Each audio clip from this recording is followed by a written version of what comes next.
Assalamualaikum warahmatullahi wabarakatuh. Bagaimana kabar anak-anak Ustazah hari ini? Semoga dalam keadaan sehat ya. Ustazah harapkan kalian masih tetap semangat walau pembelajaran masih dilaksanakan dari rumah atau daring.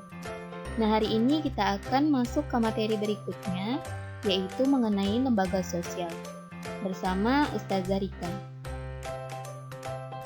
Nah, seperti biasanya, sebelum kita memulai pembelajaran, ada baiknya kita berdoa terlebih dahulu agar pembelajaran kita menjadi lebih berkah.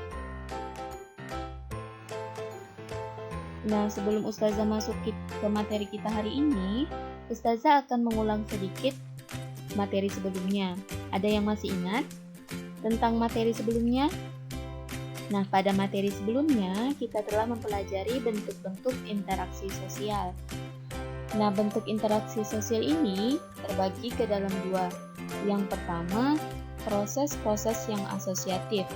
Proses ini terdiri dari 3 bentuk, yaitu yang pertama kerjasama, yang kedua ada akomodasi, dan yang ketiga asimilasi.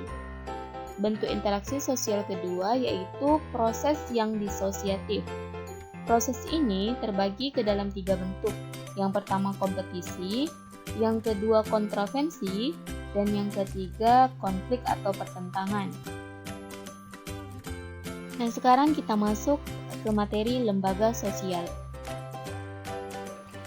Nah, poin materi yang akan kita bahas hari ini, yang pertama, definisi atau pengertian lembaga sosial, yang kedua, syarat lembaga sosial, yang ketiga, tingkatan norma sosial dan sanksinya, yang keempat, jenis dan fungsi lembaga sosial.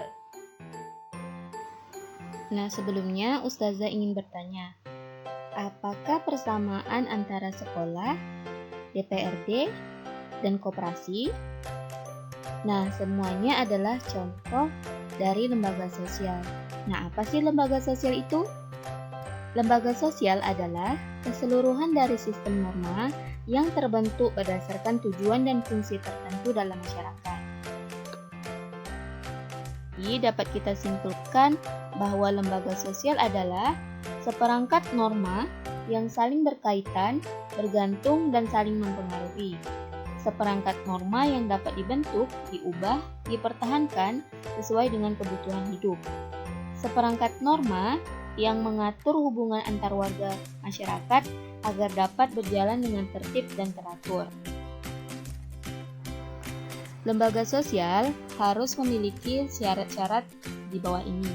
Yang pertama, diterima oleh sebagian besar anggota masyarakat tanpa ada halangan yang berarti. Yang kedua, norma tersebut menjiwai seluruh anggota masyarakat. Yang ketiga, norma tersebut mempunyai sanksi yang mengikat setiap anggota masyarakat. Tingkatan norma. Agar hubungan antar manusia di dalam suatu masyarakat terlaksana, maka diciptakanlah norma-norma. Di dalam masyarakat dikenal ada 4 tingkatan norma. Yang pertama, cara atau usage. Cara atau usage ini adalah norma yang menunjuk kepada satu bentuk perbuatan sanksi yang ringan terhadap pelanggarnya. Yang kedua, kebiasaan atau foxway, yaitu norma yang menunjukkan perbuatan yang dilakukan secara berulang-ulang dalam bentuk yang sama. Yang ketiga, tata kelakuan atau mores, yaitu kebiasaan yang dianggap tidak hanya sebagai perilaku, tetapi diterima sebagai norma-norma pengatur. Yang keempat, adat istiadat atau customs, yaitu memiliki kekuatan mengikat yang lebih. Jika dilanggar, sanksi keras akan didapatkan dari masyarakat.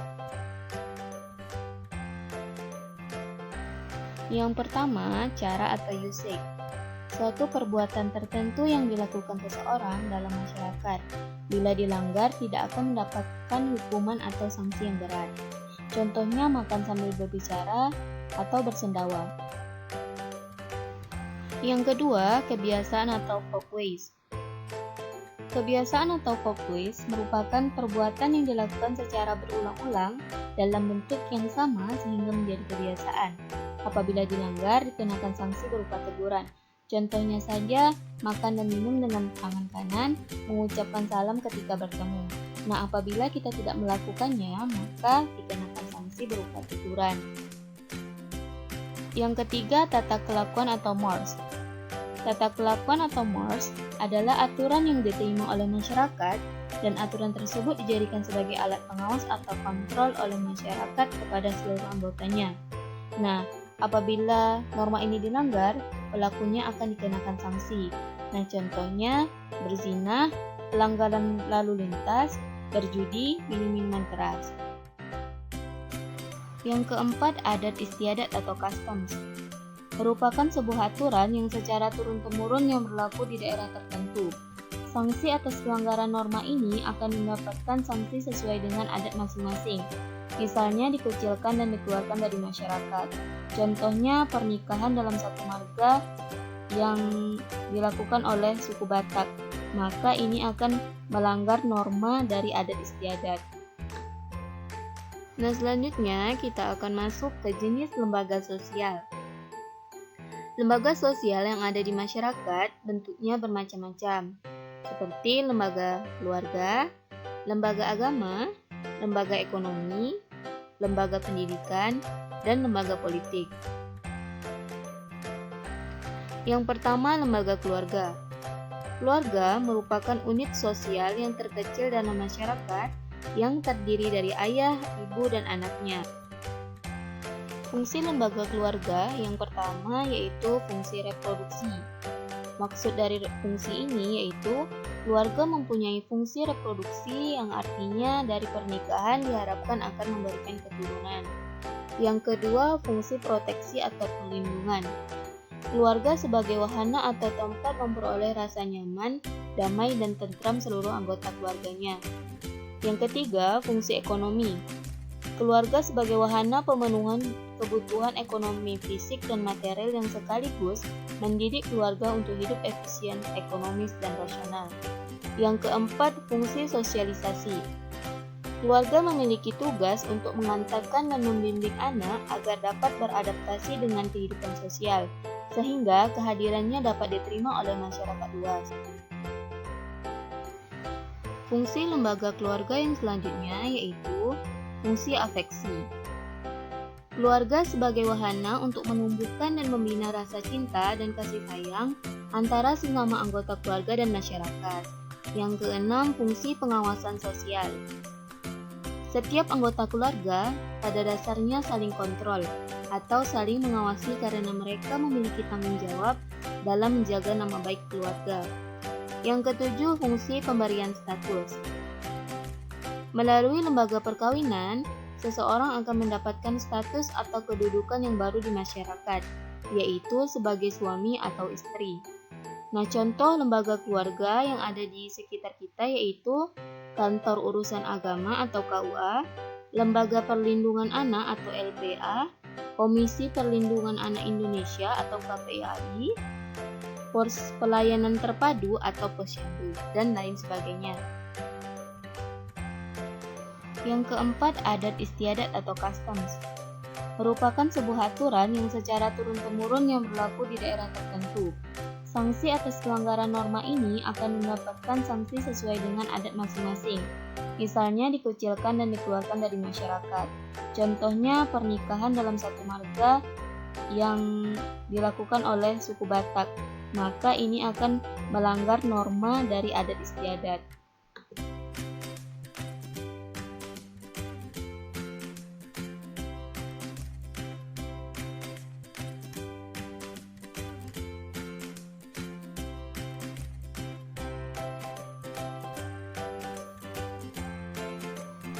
Yang ketiga, lembaga pendidikan. Nah, fungsi lembaga pendidikan ini dibagi ke dalam dua, yaitu fungsi manifest dan fungsi laten. Fungsi manifest atau fungsi nyata dari lembaga pendidikan antara lain, yang pertama menanamkan keterampilan, yang kedua melestarikan kebudayaan, yang ketiga mengembangkan bakat perseorangan, yang keempat mempersiapkan anggota masyarakat untuk mencari nafkah. Yang selanjutnya ada fungsi laten. Fungsi laten lembaga pendidikan antara lain mengurangi pengawasan orang tua kepada anak, mempertahankan sistem kelas sosial, memperpanjang masa remaja.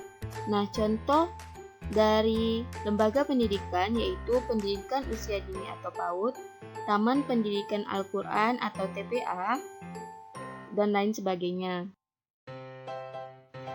Yang selanjutnya ada lembaga ekonomi. Lembaga ekonomi merupakan bagian dari lembaga sosial yang mengatur tata hubungan antara manusia dalam pemenuhan kebutuhan hidup sehari-hari.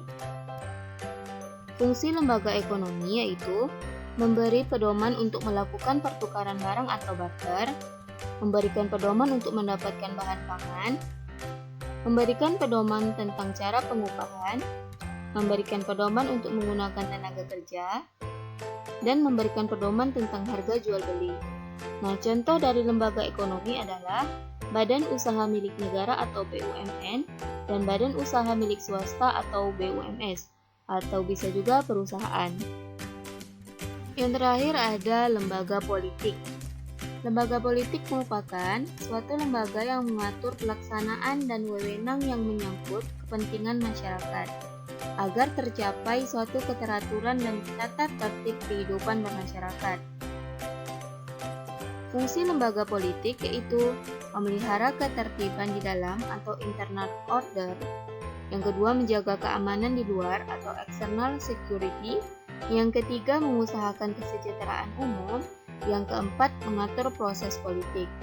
Contoh dari lembaga politik ini yaitu Majelis Permusyawaratan Rakyat, Dewan Perwakilan Daerah, Dewan Perwakilan Rakyat, Presiden dan Wakil Presiden, dan lain sebagainya.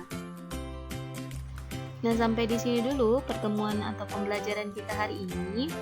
Ustazah ucapkan terima kasih karena telah menonton video ini.